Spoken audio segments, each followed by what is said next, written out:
I was talking to a friend who writes, and whose writing I find thoughtful and deep. So it was natural I was taken aback when she said she stopped writing. When I asked her why, she said, "Will the world care if it loses another writer?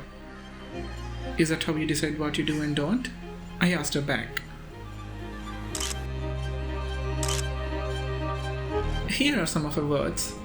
It was close to midnight as she recalled the moment when her words collided with the smoothness of a paper, overwhelming with the desire of a million unspoken reflections, which never stilled after the ripple. What do you say? Do you think she should stop writing? What else do you recommend?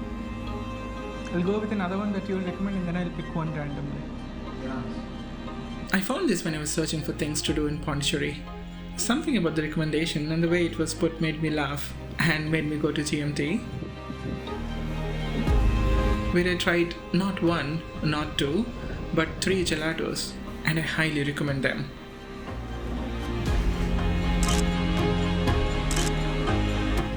Coming back to my friend, I couldn't just agree and let her stop writing, so I pursued the matter. We all write for different reasons, and she does it to ease the emotional weight. There could be more to it, but that's what I feel. Writing isn't solving my problems. Writing doesn't give me any answers, so why bother doing it? She continued her defense. Even this didn't feel like the real reason, and it wasn't until a few more exchanges did she reveal the magic word: vulnerability. Writing can make one feel vulnerable, especially when it's triggered by emotions, and it brings with it the danger of revealing to the world what you would rather keep to yourself. So her reason isn't one that can be fully ignored. When you read the words of authors about failures, divorces, darker sides of human behavior, and what makes them guilty, don't you take a pause and wonder what triggered or inspired them to write such stories? Maybe imaginary fiction can help. Is that what you think? Fiction comes with a mask that hides the writer and puts an imaginary narrator in place. But fiction too is just another facade of what you feel, what you want, and what you wish were different. And if fiction is a lie that speaks the truth, how much truth are you willing to reveal? Can you talk about the less pleasant and the less good sides of you and those you care about? What does it take to honestly and transparently put your inner reflections for the outside world?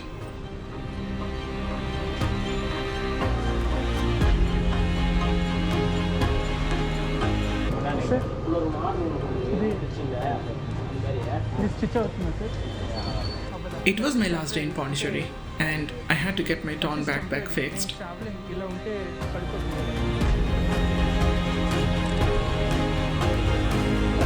When I asked him if this fix would last a week, he confidently said it would last a month at least. 10 days? And it has been a few months, and it's still going strong. By the way, stitching is an art form too. Why do we need art anyway? This is the Sacred Heart Basilica Church in Pondicherry. Besides the endearing light of the evening, what makes this whole place peaceful and beautiful is the magnificence of human-made art. Will the absence of all the art make it less godly? This church, a place of God, will remain so without all the art that it is decorated with. But its presence glorifies God and the belief of all those who seek the One. This wasn't the only church I had been to in Pondicherry. The other isn't as extravagant, and you can immediately feel how the art here renders a different atmosphere. And whether you're religious or not, there is no denying that every place which is considered sacred can make you feel calmer. Art can be both the compass that guides us and the journey itself. If we take a moment to imagine the same world without it, what we miss is not just beauty, but that very thing that can ease our restless minds and hearts. Moreover, don't we all live among enough crazy people? How do we survive if we don't have a way to escape from the madness? And giving up art is in a way wanting to go back into the chaos from which we emerged. And this also ends my time in Pondicherry. From here, I took a bus to a place that I have heard a lot about.